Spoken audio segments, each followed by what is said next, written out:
it was the biggest innovation in medical shows that I had ever seen. I just happened to be in it.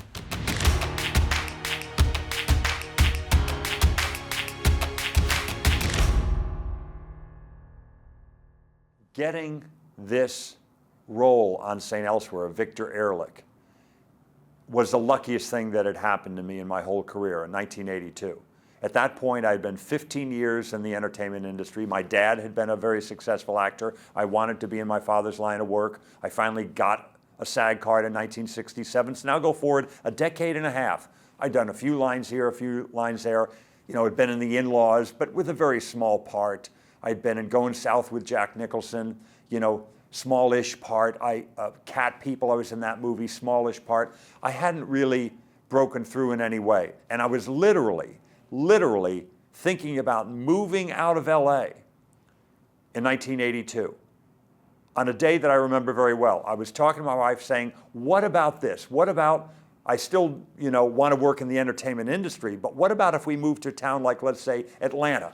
We'll move to Atlanta, and I'll try to be a big fish in a smaller pond, get a job at the Atlanta, you know, network there, ABC, CBS, or NBC. There were only 3 networks back then. Try to get some local talk show, because I know all the actors and the rock musicians, because I used to do stand-up comedy. I used to work in Atlanta. I have some contacts there. Let's move to Atlanta, because after a decade and a half in, you know, any industry, the storm door industry or anything, if you haven't really made the kind of mark you want to make, maybe you should shake it up a little bit.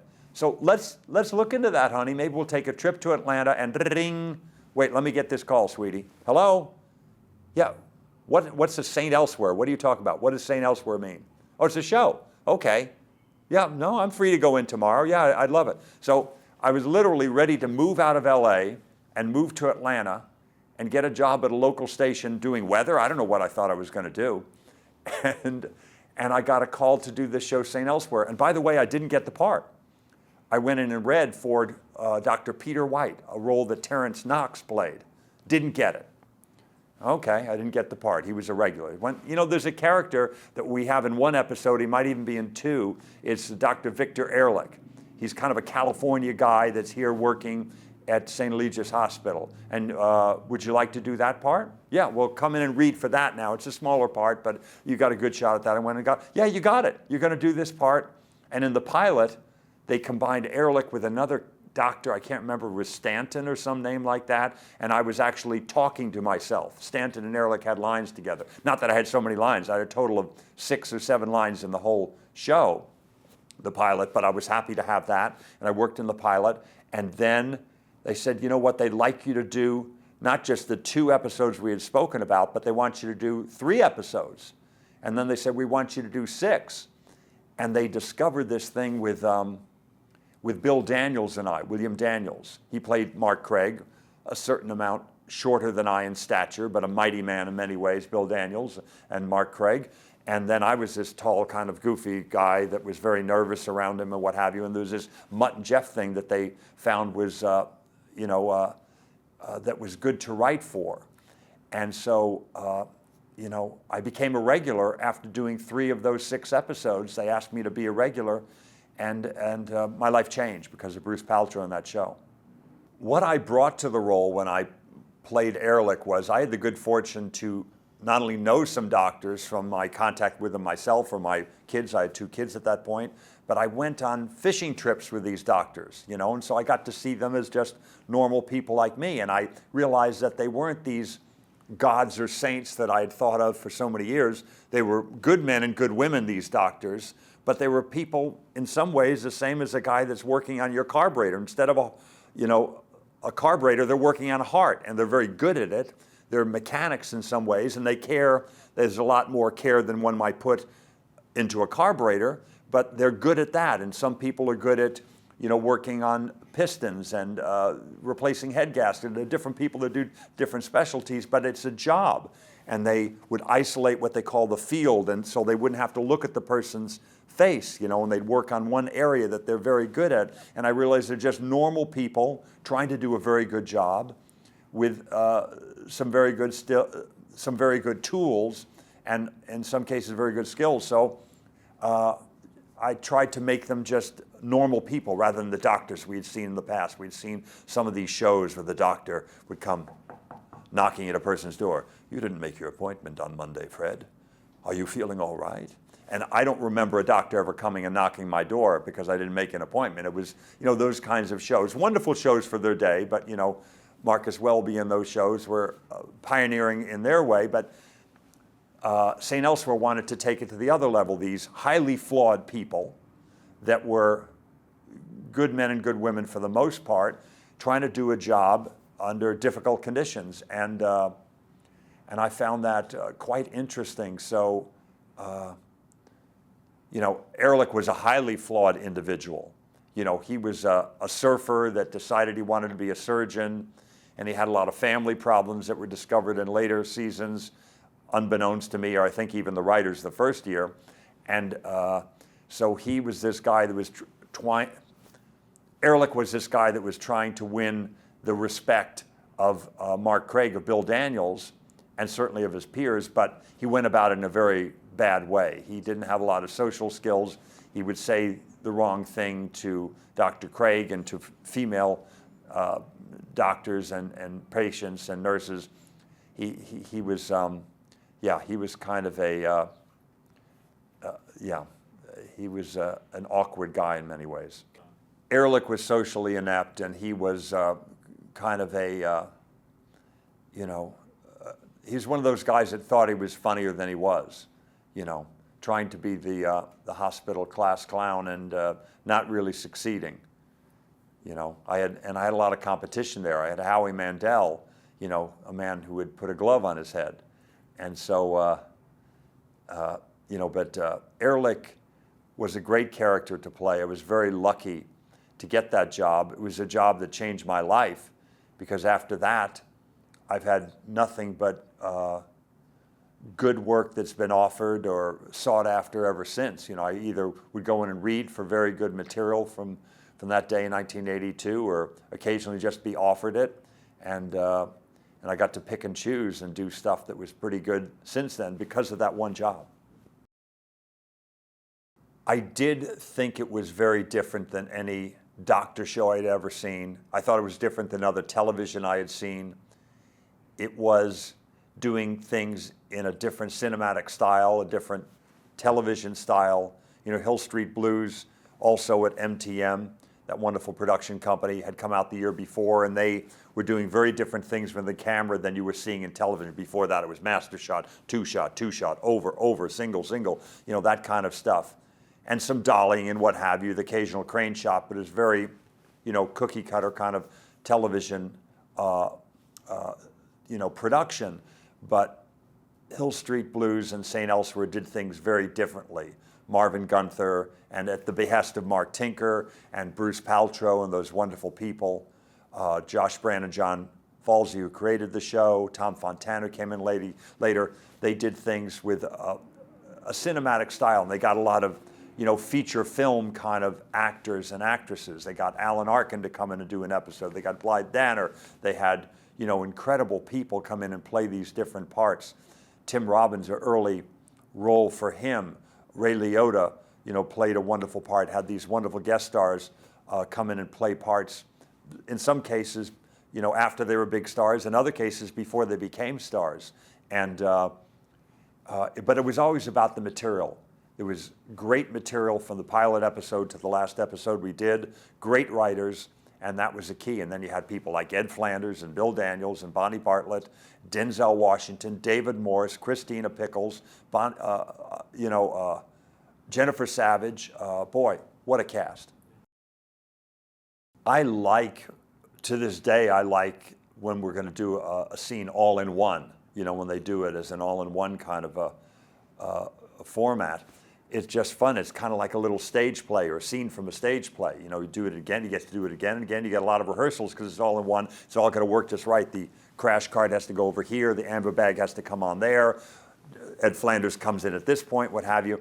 The only time it gets difficult is when some person, could be me, could be Ed Flanders, could be Stephen Furst, you have that last line, and it's just one line, and you blow it, or you drop the clipboard or something, then everybody, the rest of the actors, come on, get it right for God's sake, would you? and you got to do it all over again because there's that one little element or, something goes wrong. But it was a wonderful way to work on that show. I just loved every minute of being there. I had the good fortune to, when I got the show, to be 32 years of age and had never had a job that good. So I was going, this is the best job I've ever had. I'm going to enjoy every minute while it's happening, not just looking back, God, I wish I had more fun when I did that show in the 80s. I knew it at the time, and I had a great time every single day from 82 through 88. I think for its time, Ben Casey was a groundbreaking show. And I certainly, as a young man, thought Dr. Kildare was, and you keep opening people's mind and expanding their consciousness about what medicine is. And medicine was different, certainly back in the day of Ben Casey and Dr. Kildare. It changed, but St. Elsewhere, I think it really started to catch up with what was really happening in medicine, where doctors and nurses weren't always happy to see a patient, hence the term GOMER, get out of my emergency room, GOMER. And those, these people that would wind up there, they weren't always saints to these people for good or bad reasons. And then ER took it to yet another level. We kept, expanding people's awareness and consciousness with these shows over the years. And St. Elsewhere, I think, was the first medical show that I can think of that really had kind of caught up with the way medicine was at that time.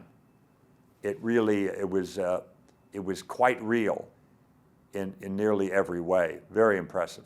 I think St. Elsewhere was the first show that I can think of that, the movie Hospital, Padachevsky's Hospital, was a very real feature film. That's a feature film. You can do what you want. In network television, there were restraints and, oh, wait, you can't show that.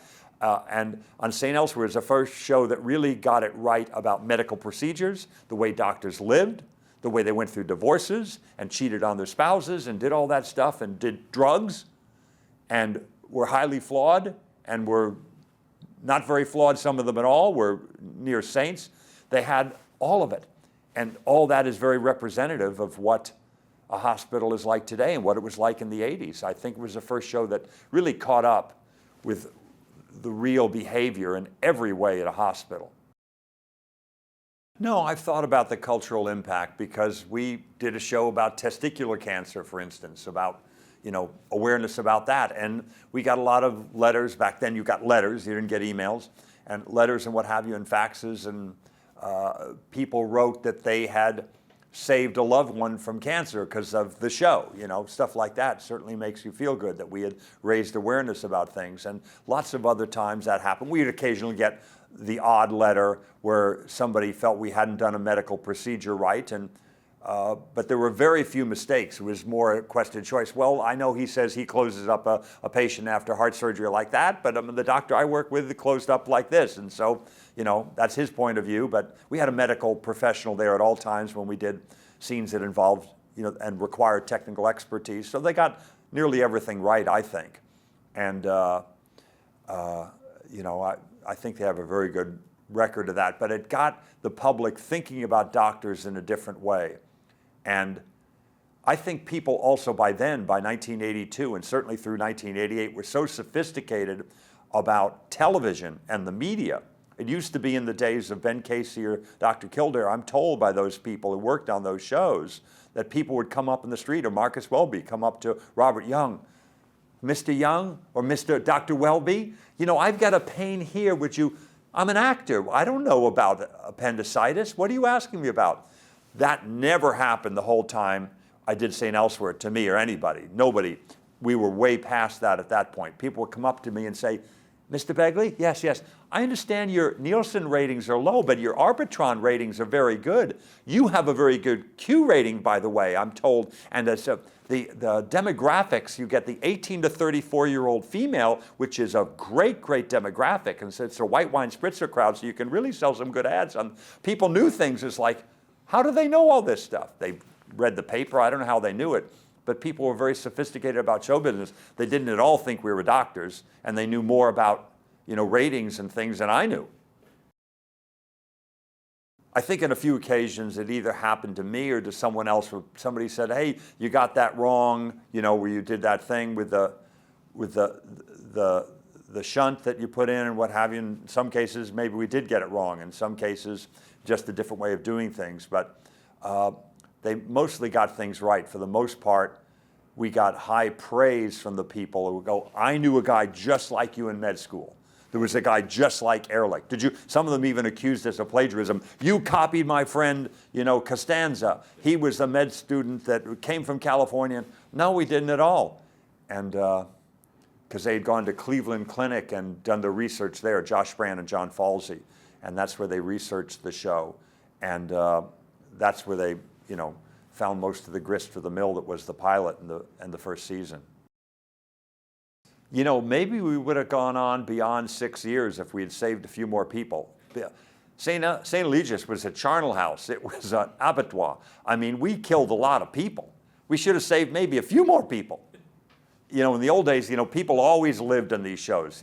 The Ben Casey, Dr. Kildare shows, Marcus Welby. You rarely lost a patient in those shows. In my memory, maybe I'm remembering wrong, but I seem to remember they rarely lost a patient, if ever.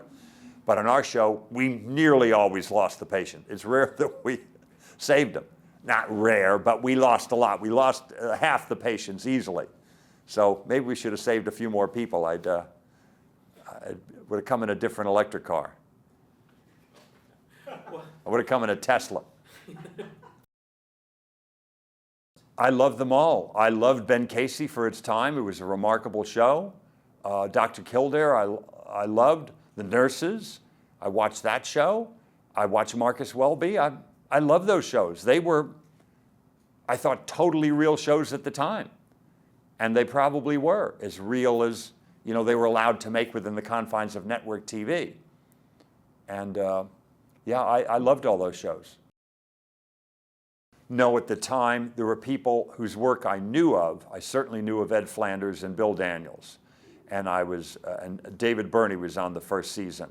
I knew of them, and I was very happy to be working with the three of them. And then right away, after 10 minutes, I went, this David Morris is incredible. And Denzel Washington, I'd seen him in Carbon Copy. He was very good. But I was like, wow, this is a real actor. And Alfre Woodard, I'd known of her work from Cross Creek and other stuff with my friend Mary Steenburgen. I went, wow, we got Alfre Woodard in this show? Where'd we go right?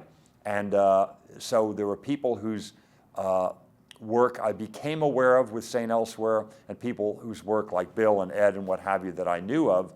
And then we got guest stars, as I said, like Alan Arkin coming in, and we had, Steve Allen come in, and we had Betty White come in, and we had all these wonderful MTM stars in some case. They had a lot of them. They had a lot of people from the Steve Allen show come on. They, started to do these themes, if you will, of trying to get lots of different people that they loved in the history of television and the show. That was the goal of the producers, and they were quite successful.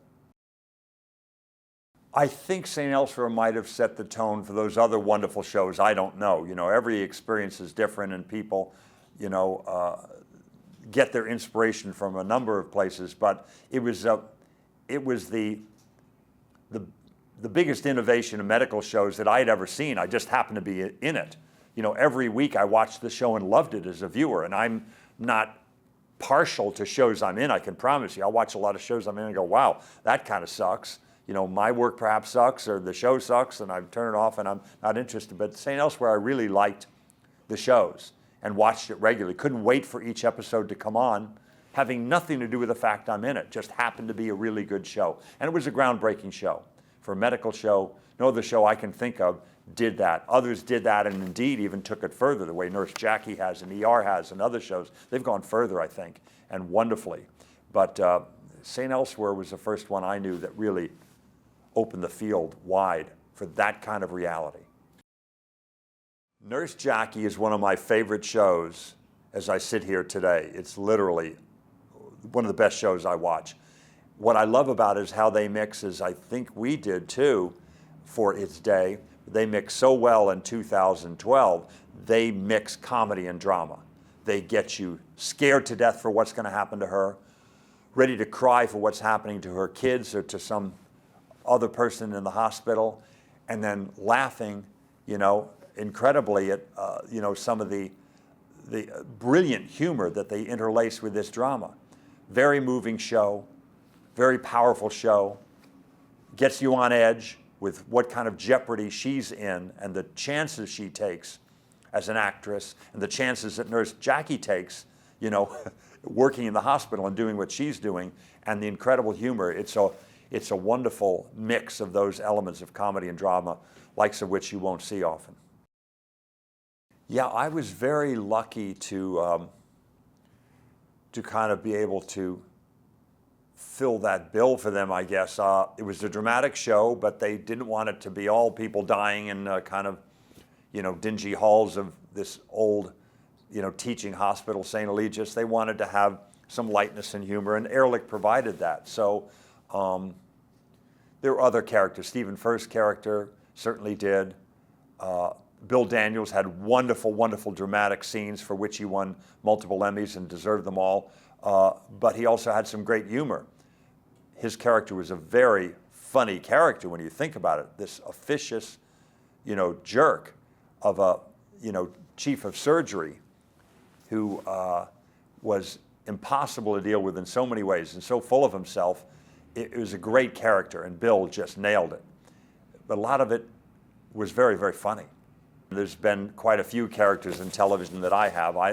I'm not sure I had any inspiration for The Office. Ricky Gervais, he certainly, you know, created that character out of whole cloth, you know, in the British version, and then Steve duplicated it wonderfully. He made it his own and did his version of it. But that kind of a guy that's given to saying and doing the wrong things, I might have done it okay, but Ricky and Steve do it masterfully. And that's why those shows are such successes. That's really great stuff in The Office, really great. You know, I wanted to work as an actor my whole young life. My dad was an actor. Then finally, 1967, I got my SAG card. And I literally, and this is the son of an Academy Award-winning actor, I was literally waiting by the phone after I got my SAG card thinking, wow, I'm probably going to get some calls now. Here comes the work. I had no idea how things worked and how you got more work or how any of that occurred. And so I wanted to keep things going, so I started writing some material. I had a partner for a while, Michael Richards, who played Kramer on Seinfeld. We had a comedy duo. We played at the Troubadour and other places. And the Comedy Store, we played the week that they opened. And so I wanted to be a comedian. I wanted to, you know, do whatever I could in the entertainment industry. I was a cameraman for a while, an assistant cameraman, because I just wanted to work in entertainment. And so I did anything. And comedy I did for a while, and it actually was great training. You got to see in a very immediate way in the clubs and colleges and concerts around this country what made people laugh and what didn't. You know, there's no BS about it. It's not like, oh, well, this reviewer liked it and this didn't. People laugh or they don't. It's thumbs up or thumbs down right away. And so there are different crowds and what have you, and people, you know, can be drunk and that can affect things. But it's mostly, if you're really funny, if you've got a really funny act and you know how to work it with any skill set at all, you're going to make people laugh. But if you don't have a good act, no matter what the crowd is, good crowd, bad crowd, you're just not going to do well. So it was a very immediate way to see what worked and what didn't. And I think it served me well in those years that followed. I only did it for a few years. I started in 1969 doing stand-up, and I really stopped doing it in 76. So I only did it about 7 years. And did a little bit in 1980, did a little bit some of those other years, but had really given it up to just concentrate on acting in TV and films, because it's such a hard life to go and work in, you know, all these clubs, which are basically saloons, and I'd quit drinking in the 70s, so I didn't want any part of working in saloons anymore, and that's what comedy clubs were back then, and nightclubs were where comics worked. They're saloons, and so I stopped doing that, and it worked out fine. It was exhilarating beyond measure. When you're done, when you've done the actual live show, 11:30 to 1, you go, can we please do it again? Can you please bump the next person? I just want to do another show tonight or tomorrow. It's the greatest experience you could ever imagine. Having said that, they warn you all week. They say, now, you know, you're going to do an 8:30 show first. There's an early show that we do at 8:30, and then we do a later show, you know, the really live show, but so they have shots to cut to if something goes wrong. They did a show at 8:30 that's like, you know, the kind of full dress rehearsal, but they often use, back then, they would use pieces of it if something would go wrong in the live 11:30 show. And so, okay, they said it's going to be kind of bumpy at 8:30. Okay, yeah, they told me when I had the original meeting. The next day, Tuesday. You know, Saturday night when we actually do it, that 8:30 show is going to be kind of rough. Yeah, I heard that. You told me yesterday. Thank you. Again, Wednesday, Thursday. Each day they say, now the 8:30 show, don't get bummed out. I heard you already. The 8:30 show is a catastrophe on the level of the Hindenburg.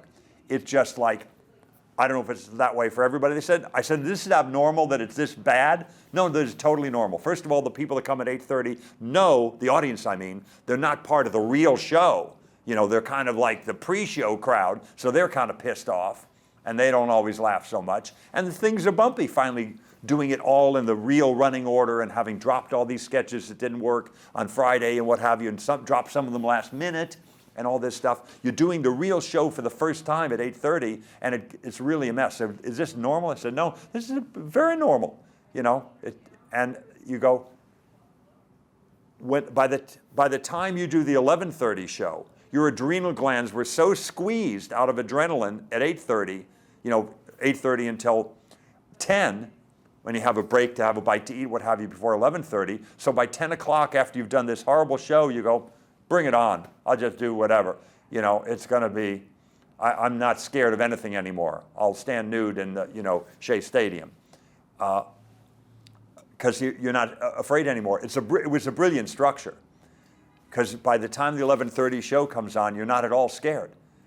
You know, if you were before, well, it's not like I have stage fright. I wasn't scared like that. But things were going wrong, and you're like, oh my God, I'm in a train wreck. I'm hosting Saturday Night Live, and it's a train wreck. They told me all week, you know, that this was going to happen. They still didn't tell me enough times. This is a catastrophe. This is a nightmare beyond description. But then 11:30, it's like you just kind of breathe through it, and it's great and fun. It's a brilliant structure. I remember being in love with Linda Carter, and you know, she is a wonderful lady. We've remained friends. It was a fun show to do, very campy show certainly, but I haven't seen either of those episodes in years. I remember for one of them for certain, I had bashed my head on the hatchback of my car really bad. I'd cut it open, like right here, like a third eye, kind of, you know, put some Tiger Balm on it, you know, kind of a, you know, put a bindi on it. I should have put a bindi on it because you can see, the makeup man tried to fix it, but it's like I have a head wound in the whole show.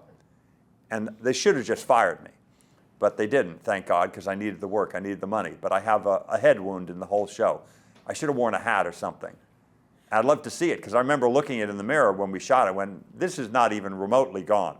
The makeup man, no, let me put a little more yellow to take the red out, or what have you. Put some more powder on. No, there's a wound on my head. And that's the main thing I remember. I remember having a good time other than that. Do you remember, was that the one where you played the magician? Yes, I was a magician. I think both episodes I was a magician. I don't know about that. One for sure I was a magician, and oh